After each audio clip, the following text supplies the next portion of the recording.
What's good? I'm here once again for the goddamn fifth video of the day. Woo-wee!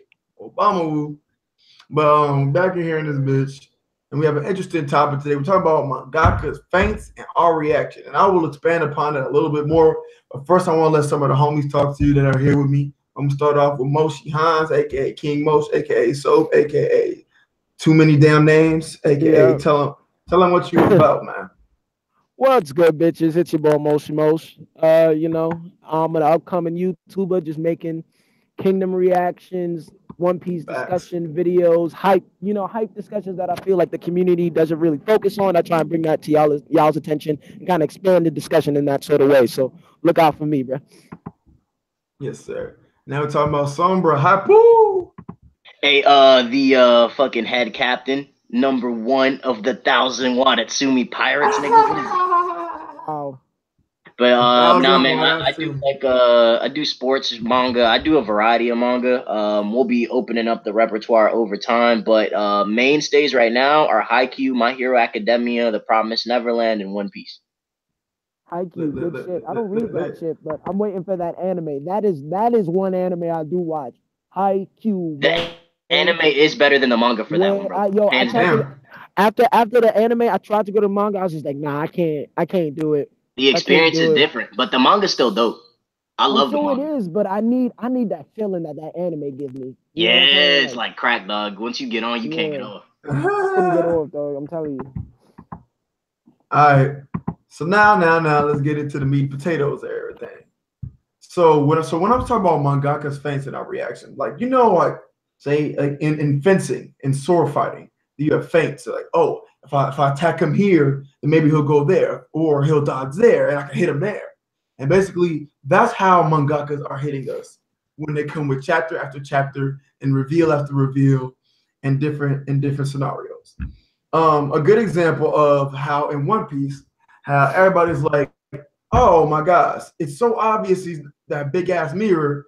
There's no way he's coming out that big ass mirror, right? So we thought about all these different scenarios, like, oh, who's gonna get him out? Oh, maybe there's a mirror on a different ship. Maybe he can come out of Reiju's little Palm Pilot, right? Nah, he came out that big ass mirror, and there was no feint, and he stabbed us right in the neck. And it's crazy because in different mangas, not even just One Piece, we get done that way all the time. That, oh my God, the obvious answer is right in front of us, but they're such a good writer. There's no way that they would just pick the obvious answer, and there has to be some sort of far-fetched way that we can get away with it. What are you guys' thoughts on that? I mean, well, I think Oda. What's up, Steve? What's up, Steve? I feel like Oda does that. I'm sorry. Go ahead. Oh, go ahead. I was gonna say, before we go ahead, since Stebo finally wants to show up all willy-nilly and late, go ahead and introduce yourself, Stebo. Hey man, you cut your hair? Yeah. Yes, I did. No hats for a little while. That's good. I told y'all I got a surprise for y'all. I didn't even notice, truth be told. This nigga had a whole afro. But I did. Damn, but my bad for being late. I was watching Grownish. It's okay. She's bad. She could get it. Yeah, man. She could get it, son. Ooh. But as far as what I think about the topic, I guess false tension. I mean, it's not really something that I'm particularly fond of. But I try not to harp on it too much when it does occur in different stories that I read or watch. But at the same time, if it happens over and over again, like it's happened throughout Whole Cake Island, it just gets to a point where I feel like I gotta voice my opinion and let it be known that I'm just really not feeling it. Yeah, I mean, look, I feel you on that. Like, in terms of Whole Cake Island, it has happened a lot, and I remember I brought like a similar aspect of this discussion in one of your streams once, and I got balked at by everybody because I was saying something like Oda presents a character to us and then pretty much does a complete 180 on what we were presented with. And I feel like he kind of, that's like the sort of the same gist of of what he does throughout this entire arc. But I've seen it in other series too. But I feel like in other series it's a little, I guess I don't want to use the phrase well done, but like let's better executed. Better executed. Yeah, it's a lot better executed. Yeah, it's better executed. You know what I mean? Like, for example, Promised Neverland. Like, there's a whole gag whenever we find out something from William Minerva. Like, it's like that feeling like, oh shit, are we actually gonna meet this nigga? Is he actually here? And then we get to that one chapter where someone calls, you know what I mean? All of a sudden, everyone like that chapter drops because it's the telephone rings and Emma's like, who is it? And where everyone in the community was just like, oh, like, we all keep saying it's William Minerva. It's definitely not Minerva this time because we've had this bullshit the entire time. And guess what? It was actually fucking William Minerva. And I feel like that, just little things like that, I feel like Oda could, you know, just take from. Yeah. You could do a fake out, but like at least let one stick. Exactly. But yeah. But it's funny you say that because I'll get ready to talk about, and then there's the opposite. How where we think we finally like, okay, he's done obvious things sometimes, but maybe this time it will actually be an obvious answer, right? And they're like, oh, there's you know what? Hey, look at that! You see the ship's on fire. The ship's got to be destroyed, right? No. And then Sombra, I give all credit to thee. He just goes, oh man, you crazy! Why don't somebody swallow those fools? Pause.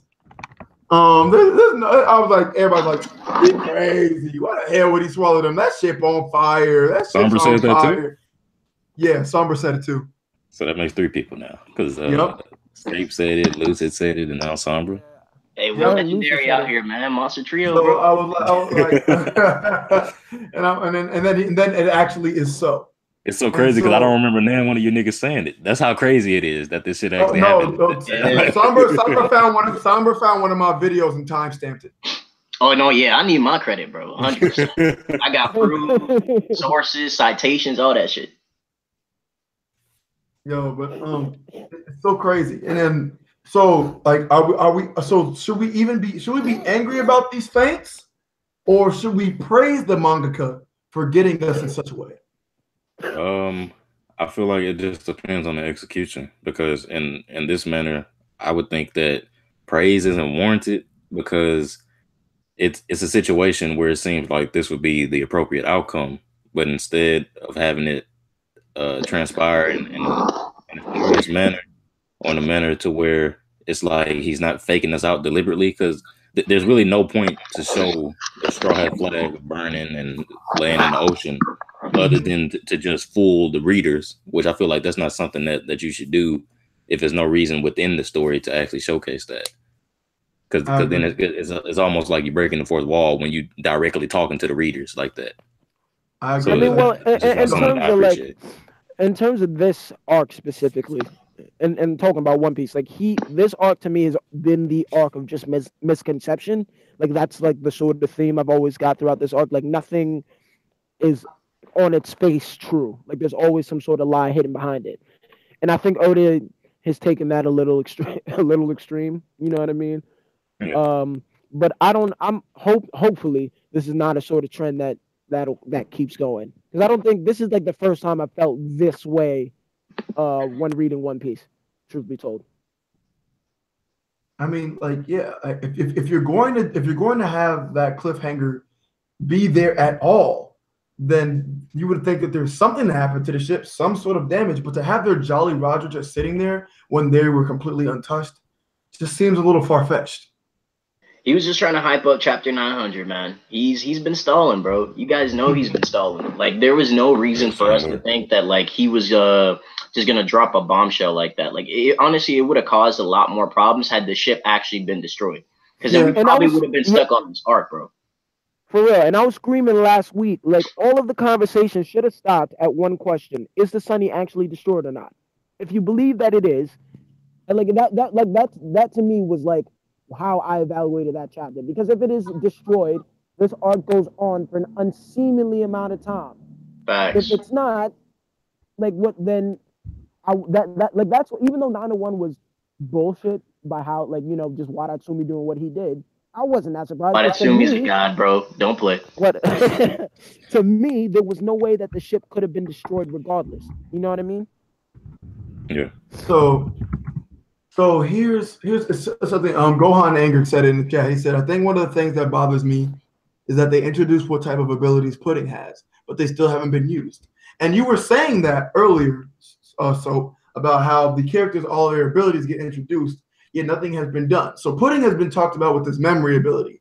And in this entire arc, we've been waiting for that to come into play, right? It's been about 25, 30 chapters since we were introduced to her ability, correct? Yeah. So now it's been more than that. Okay, but now been damn near 50.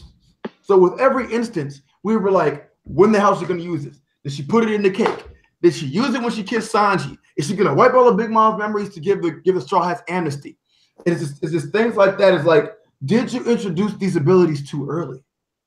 Was that one of your feints as a mangaka?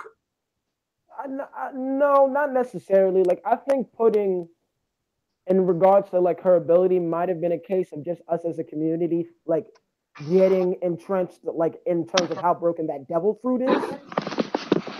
But I don't know if like in terms of the narrative, Pudding devil fruit was the highlight of what we should have been focusing on. I wouldn't say it was the highlight, but it's definitely in the back of our minds without a shadow of a doubt. No, I mean, most of our conversations was about how Pudding was going to use her devil fruit. Mm-hmm. You know what I mean? But I think the main problem is we're trying to give characters that haven't necessarily been like highlighted to have a certain amount of importance in the story. We're trying to give these guys like an importance in the story because Oda hasn't necessarily highlighted them. And so I mean, it's not really our fault. It's just expectation. Yeah. It's funny, and and going along with the facts that mangakas do, a lot of it also can do with not even what they present to the story, but the way they draw things. If you understand, because somebody like I know I keep using this example, but let's go back to the boat before it was quote unquote destroyed. We had Sanji and Carrot missing, right? So that led us to speculate maybe they're doing something to save the boat, right? Obviously, that wasn't the case because they ended up being inside what I'm assuming which means they didn't go anywhere. But it's interesting how he drew it. Or those that wanted to speculate, Jinbei lost an arm during his clash with Big Mom. It looked a little funny the way he drew it. I didn't personally think that he lost an arm, but yes, it can be let to speculate because it was the way it was drawn. It was interesting. Those little things, I believe, are Mangaka's feints. I agree. I feel like it could be, but I think it's a bit of a reach to say that those things that we interpret as something that he's trying to convey to us when it could just be a simple drawing error, or it could just be a coincidence that he's drawing it that way. Because like he might have intended to make it look like Jinbei lost an arm just to tease us, but then again, it could have just been like, that's just the way he drew it. So I wouldn't really call it a feint. In terms of 900, like one of my gripes with 900 was it was to me at least, it felt like it was intentionally ambiguous. Like no matter how many times you reread 900, there's no indication of why Tatsumi putting that bitch in his mouth. Right. Except the fact that he was there, bro. Why bring the biggest bitch in island, bro, and not have him do anything? That would have been even more trash. He was there, but Oda just wrote it to where so why Tatsumi had to get as far away from them as possible. Because of the hot seat. Yeah. So I mean that in itself makes it even more ridiculous that he actually came through and swallowed the Sunny. Mm-hmm. I was cool with him swallowing the Sunny. My problem was that he switched it out with the fisherman ship. Yeah, I feel like that was like he had too much time to do all of that. Like it was like in a matter of seconds they planned all that shit out, and then like with the plan he went swapped out the ships and then he took the Straw Hats. I didn't know my boy Watatsumi was that smart. My thing is it's like these niggas giving up way too much for the Straw Hats, bro. It's like Oda's he's trying not to, obviously, because at the end of last chapter he made it seem like it's still a race to be Pirate King, but at the same time he's making it so everybody has to sacrifice so much for the Straw Hats to be successful, and the Straw Hats ain't lose nothing except for Pedro, and that's even if you want to count that as a loss because Pedro is just another nigga that they met along the way. I mean, that's if he's even gone. I mean, we saw Moscato, right? Yeah, like Pedro could be coming back. No, but I think that's intentional though. Like I actually kind of like that fact. Like there is that Oda at the very least is signifying that sort of sacrifice, because I think I think the Straw Hats need to hit that realization. Like holy shit, like niggas is like bodies are really dropping for us. You know what I mean? And I think the more Oda makes that picture clearer, it'll be more present for the Straw Hats and like in the story itself. But I mean, my main problem with everything is the fact that like Jinbei didn't keep the same energy, bro. When he first showed up to Whole Cake, he was on a mission to join the Straw Hats. But now, because the fishmen, like because he's watching the fishmen hold them off, he feels like, oh, he has to stay. He had already resolved himself to leave the Sun Pirates, so I really don't see what's changed between when he first got here till now. What I do think happened is that he actually spun that wheel and he just still trying to hide that shit from Luffy. He already got the Straw Hats the fuck out of there. Now he's gonna stay with his crew and he's gonna be the one to die. Everybody else will escape to tell, or somebody will escape to tell the story. You got to keep in mind, like he was expecting for the Fishman Pirates to get out of there safely too. Now seeing them actually dying for him, I think that's what changed his mind and what changed his perspective on the situation. So, don't you think it was already a possibility they could have died the moment that they stepped into a Yonko's territory? I mean, sure, that's a possibility, but when you literally see them packing up, getting ready to go, their plan is to get out of there as quickly as possible. They were supposed to leave before the wedding even started, but now Jinbei's seeing them here now, putting their lives on the line, and technically, I mean, not even technically, like whether you say I'm leaving the crew or not, you still their captain at heart.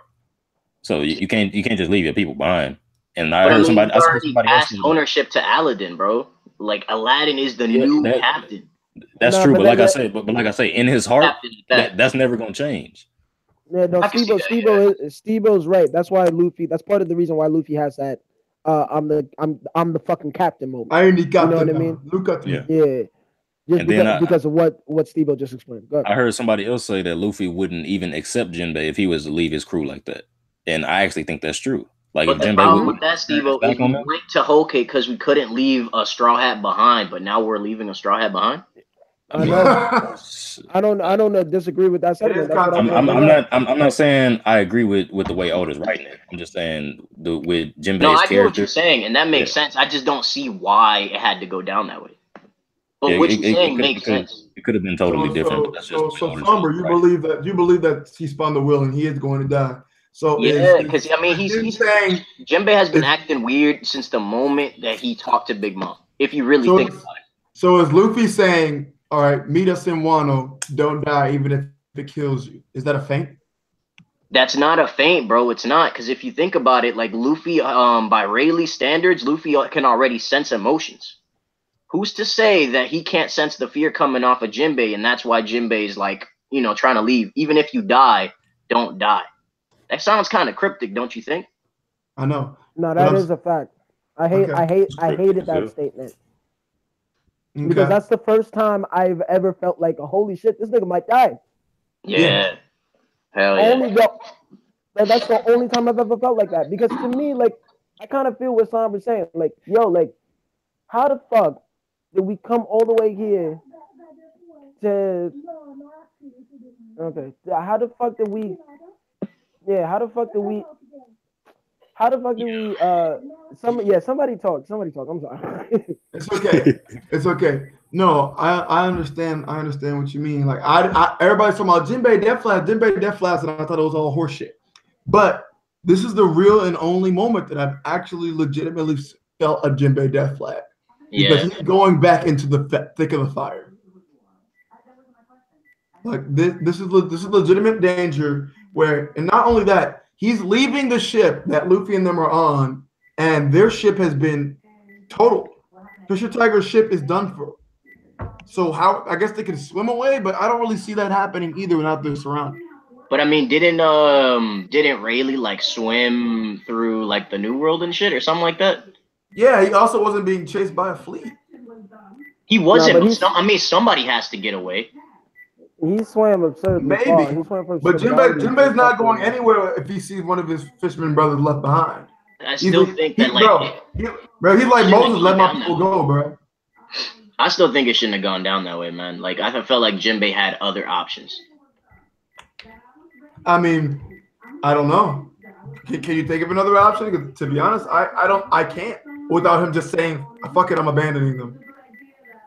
Yeah, I mean, let me think. Like, what could he have possibly done? Spur of the moment. I mean, you see how we're thinking about it. We can't think of it immediately. This is probably the only thing that came to his mind. I mean, I don't know, man. I just feel like there's so much other things that they could have done. They could have like lied to Big Mom's crew or some shit and be like, "Oh, the cake does have poison. It's just a delayed effect or some shit." Like, I don't know, man. Like, niggas could have bought time. I don't know. Hunter's cannonball like not be that strong, where it just like burns through like guys like Jinbei. Like, you act like Sanji hasn't been kicking away the cannonballs from the Shanter back in Dressrosa. Yeah. So I don't see why somebody from the crew couldn't have just knocked that out of the way, or why it had to destroy the ship. Yeah, I agree. Sanji could have easily kicked that away, probably. But I have I'm going to transition a little bit to something else. I believe is the cake a feint?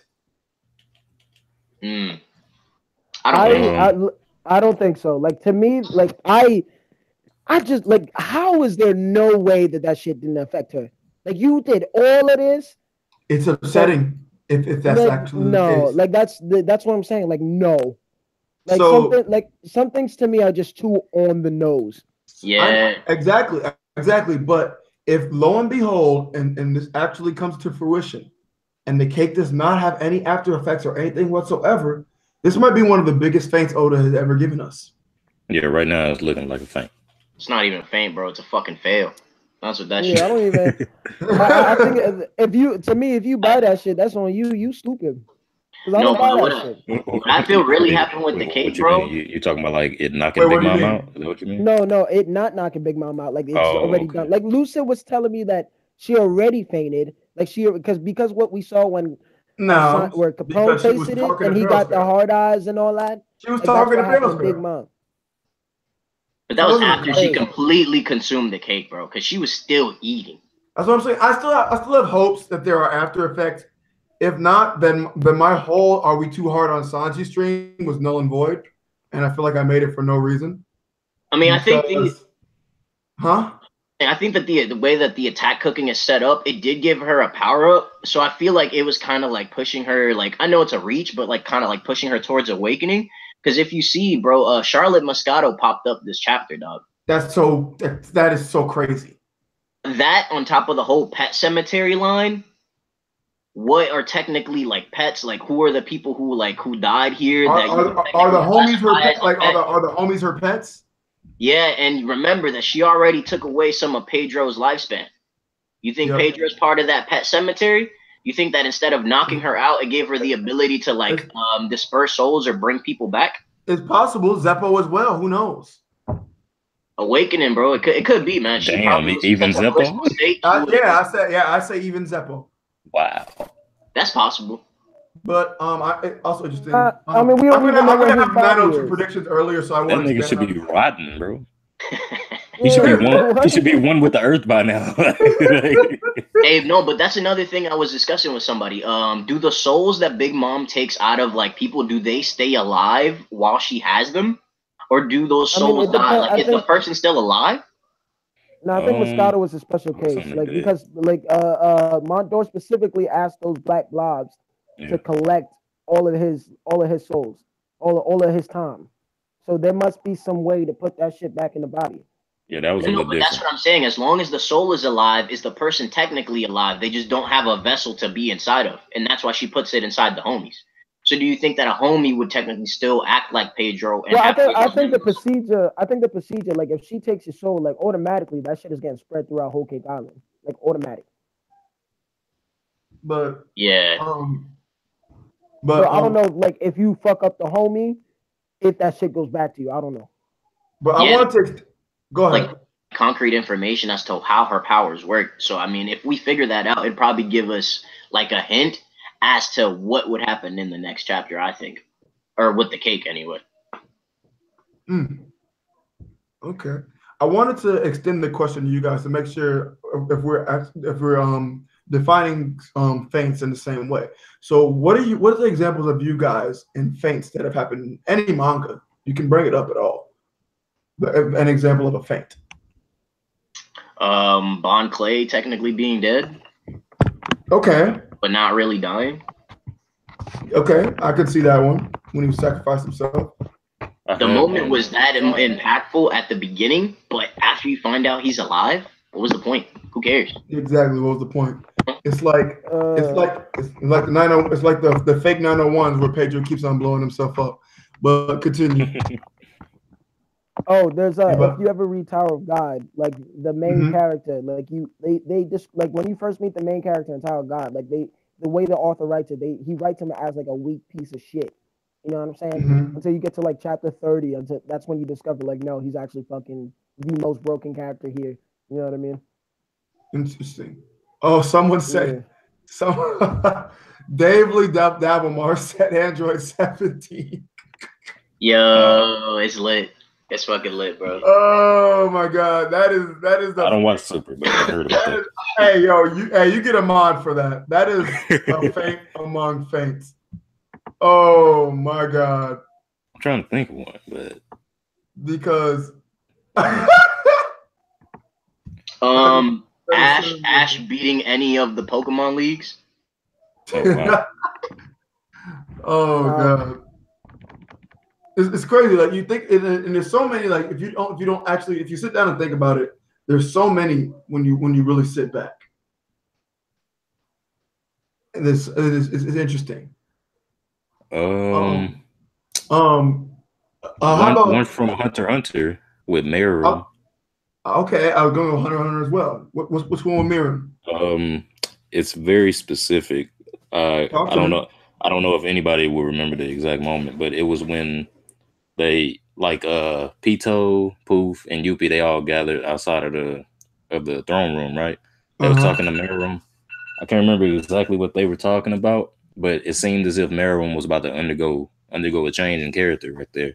But then what he actually realized is that if he's the most powerful being, then he should be the absolute ruler of everything. Of everything. Yeah. So that made it seem as if he was about to, like, what happened in the end of the arc was about to happen right then and there, but it actually was the exact opposite.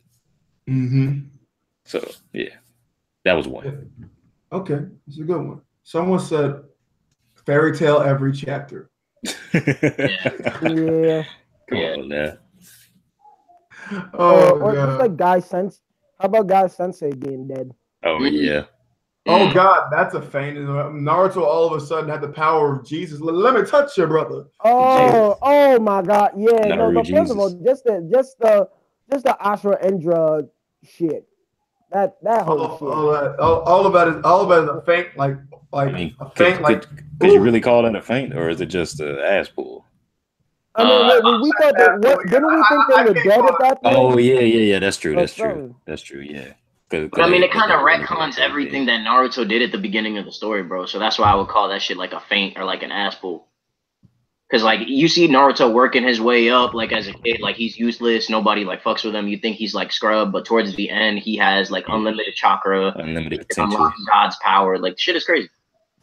It's wild, but yeah, I think we've talked enough about this feint topic. I really thank all y'all for coming through. I thought it was just interesting that we could bring this up.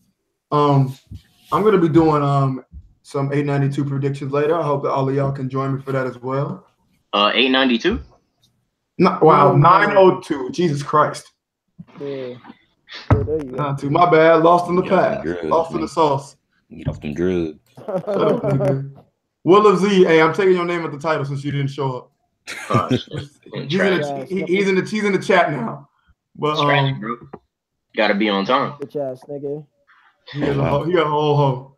He a whole hoe. Oh. But thank everybody for coming. Really do got a rivalry, bro. Hey, everybody here, Stebogameboy, Sombra, Hypuu, and KingMosh. Grab all of these homies, subscribe to them on YouTube. They're all intellectuals. They all have great content, and they're all dope. Check them all out. I have all their information in the description, so y'all know where to click. Hit the like button on all their videos as well. Hit the like button on my video too, because it's not just about them. It's obviously about me. Obviously. No, I'm just kidding, but no, for real. Check those guys out. They're all dope. And we'll catch y'all later. Peace. Shut up, Steve.